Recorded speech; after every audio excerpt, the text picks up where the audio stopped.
What do you want to do in life? What are your loftiest dreams and goals?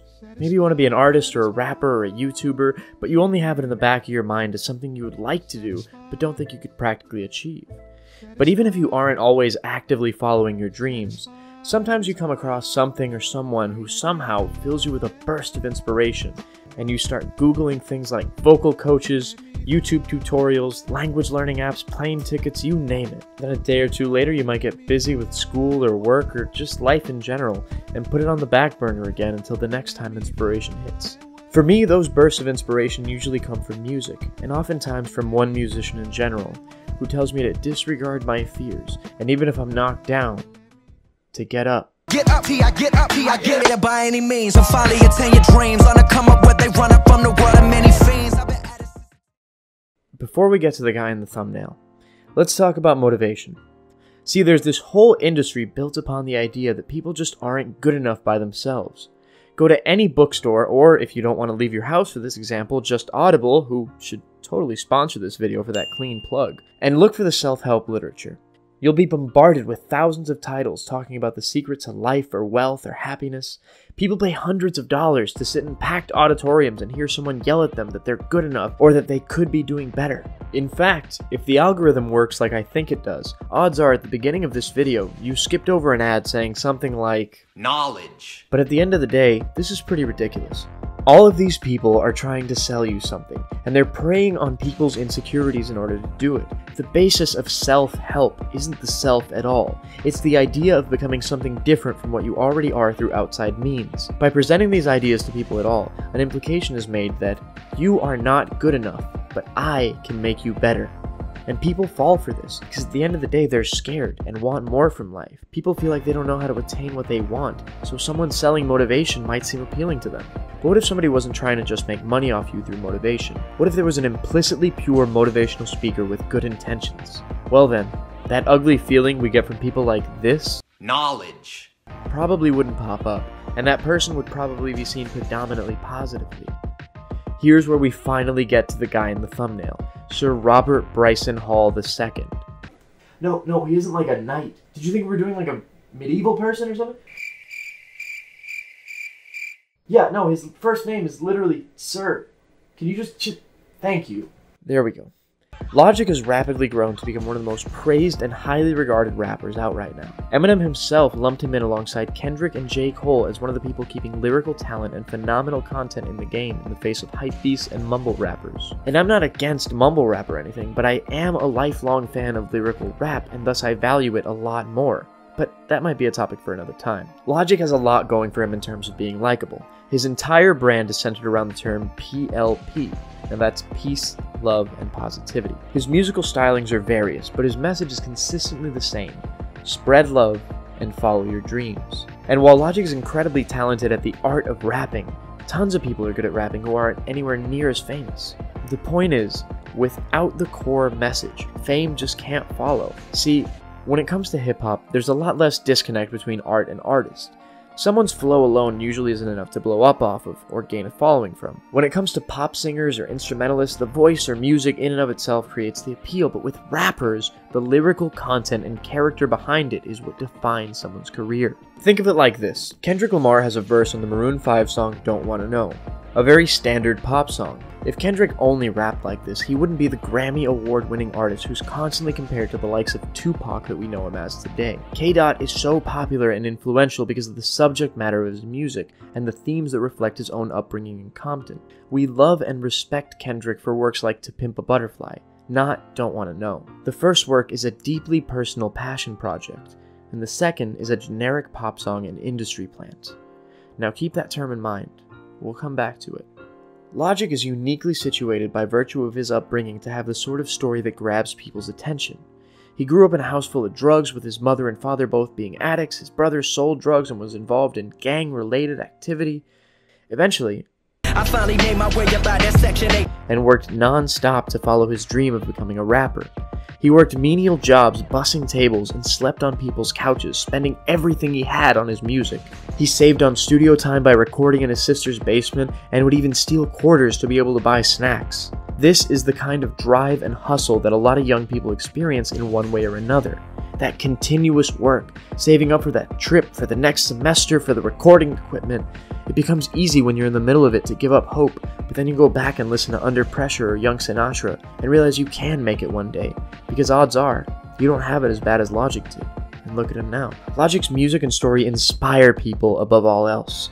Rags to riches stories like Jay-Z and Eminem are always inspiring, but Logic goes into such greater and grittier detail about his childhood and come-up than many other rappers today do. Yes, the come-up in rap is an ever-present trope that you can find in the works of artists ranging from Kodak Black to Lil Dicky, from Tyler the Creator to Macklemore, but the majority of Logic's subject matter seems to revolve around this idea of, I made it, so you can too. The thing about his music that sets it apart from other rags to riches stories, however, is how applicable it is to any facet of life. Other rappers tend to talk about all the money they've made, the things they've purchased, the lifestyles their success affords them, and it all revolves around the hyper-realism of the rap identity. And that sort of rags to riches story belongs squarely in rap and pushes an unrealistic materialism that has gotten to the point of feeling just as manufactured as that. If your dream is to be an insanely rich and famous rapper one day, then maybe that sort of stuff pushes you. But almost anyone can feel inspired by Logic in some way. Bodybuilders like Bradley Martin brag about banging his music in the gym to get hyped. Fans of his talk about his music getting them through their depression or pushing them to be an artist or go back to school. And I personally know people who found inspiration when getting out of issues like addiction and depression in it. There's a universal appeal that attracts us as a whole to the idea of someone having a dream,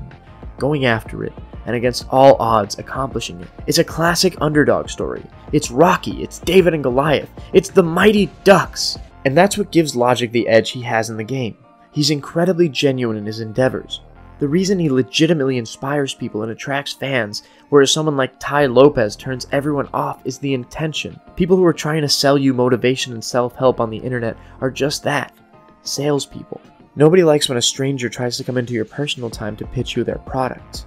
The quote-unquote inspirational content provided by these guys is planned, artificial, and manufactured with the sole intention and motivation of profit. It doesn't feel good because it isn't real. On the opposite side, Logic is inspirational because he isn't actively thinking, what can I say that will convince the most people to give me money? Instead, he's making music from the heart about his real life and the story behind that. The overwhelming struggle and the ability to rise above it in spite of all the circumstances around him. And it makes us think we can be better too. Logic isn't trying to be inspirational, it's only a side effect. It's similar to when a YouTuber makes an apology video where they pretend to cry or overreact to everything. People know that it's fake for a reason. That's because we're genetically programmed to spot disingenuous behavior. But it's by the same mechanism that we recognize and empathize with true vulnerability. It's by this mechanism that we fall in love with Logic's story. Now, there are works from Logic that are less popular than others, and that have spawned relentless memes and division within the fan base. I'm talking, of course, about the album Everybody. Across the board, this album received pretty average or negative reviews. The reason this album is so negatively seen is that Logic went against his principles here to some extent. He meant well, as the album attempts to bring people together on common ground and even follows Logic's incredibly innovative style of including an underlying sci-fi narrative. The songs are good because Logic is incredibly talented, but it didn't have me playing it every day on repeat like Under Pressure and The Incredible True Story did. No, see, Everybody has a manufactured feel to it, kind of like those Ty Lopez videos. It tries to tackle contemporary issues such as bigotry and mental health, but at the end of the day, these issues are not Logic's personal struggles. They're the common narrative we're all familiar with either from our own lives or from seeing them on social media or the news. They're the types of things that make clickbaity headlines designed to attract outraged readers. This album has a cool idea behind it, but I don't believe it was entirely Logic's. Let's get back to that phrase we talked about earlier, industry plant. The music industry is a gigantic, multi-billion-dollar business that's so greedy that they aren't above claiming all the money from a video with less than 10,000 views. But they understand appeal and marketing. It's what they do. It's the reason why all pop songs sound the same and use the same 4 chords so famously. They know what people want to hear, but sometimes they don't. And then they take risks where they try to follow the success of a trend and end up failing miserably. Let me tell you a quick story to illustrate my point. I used to work in a fancy restaurant in a major city. There was a guy who came in for lunch several times a week. He was an executive with a major music label. He was in charge of a big part of their South American artist registry, so Spanish language stuff. One day, I overheard him talking, and what he said changed how I viewed music forever. This was a few weeks or maybe months into the Despacito craze, when every artist was suddenly working with Spanish-language artists in order to cash in on the hype Despacito had created. I was near their table when I heard him say something along the lines of, "This is great. Lately I've been calling in and saying I want to get my people into the studio with an American, and they tell me, 'Who do you want? We'll give you anyone.' It's a simple statement, but it made me realize that all these songs where major artists are working together aren't organic projects of passion from two or more creative people meeting and having an idea together. They're orchestrated by puppet masters, doing the equivalent with artists that a kid does when they smush two toys together and say, 'Now kith.'" The reason these songs sound so pop-like and similar isn't that the artists themselves wrote them that way. It's because they were pushed into using the right notes or words by bigwig executives. I think everybody fell victim to this. I think that Logic had a meeting with his label and they said, "You have influence, and your image is the positive guy in rap, so why don't we make some songs about the big issues? You're biracial, so let's talk about the growing divide in the world today and racism. Let's talk about gay rights, single mothers, social media addiction. Those are popular. Let's talk about the big issue, suicide." Now, before you think this is me bashing 1-800-273-8255, I'm not. I think the song has done wonders, and its real-world impact has been amazing with spreading the number for a hotline that many people didn't know existed, and has probably saved tons of lives and helped so many people that otherwise might have never tried to get help. In fact, after the MTV Music Awards performance in 2017, calls to the line went up 50%. And while a lot of those people were probably like me, just checking what the number was and hung up as soon as they figured it out, I genuinely believe that that day hundreds or even thousands of tragedies were averted.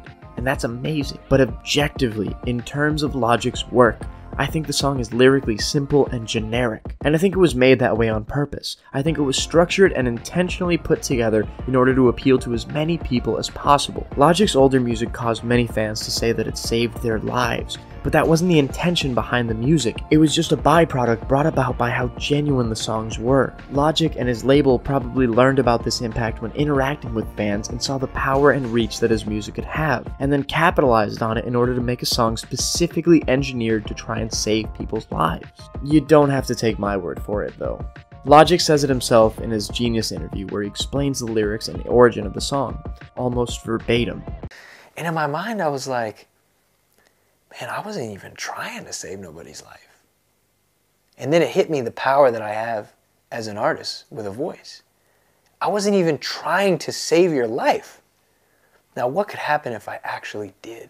When he did this, the song was a huge success and it took the world by storm. But then in trying to extend that sort of active style of delivering a message, everybody was made into something that was heavy-handed and ineffective. Like I've said, the music itself sounds great and I don't hate the album by any means, but it's clear that the heart and genuineness held in his older works about himself isn't present in the exact same way, and that leads to a diminished impact. To further this idea, the song is a remix with incredibly famous Colombian singer and guitarist Juanes. The remix didn't do anywhere near as well as the original, and I wouldn't be surprised if you haven't even heard of it, as it has less than 1% as many plays on YouTube or Spotify as the original. But this clearly wasn't a move made by Logic or Juanes individually, but by their management teams and labels trying to create a sort of reverse Despacito situation, wherein a song that did really well in English-speaking markets could spread to Spanish-speaking ones. When looking at Logic's more recent work, however, he seems to have very clearly taken the hint and gone back to making music more from the heart again. Before I heard Young Sinatra IV, I was expecting it to be mediocre and sound contrived, but halfway through I was really happy to hear the same heart and genuineness I had originally been so engrossed by. I attribute a part of everybody's lackluster response to the amount of work Logic does. It's an incredibly common trope in rap music to hear a rapper say they work so hard.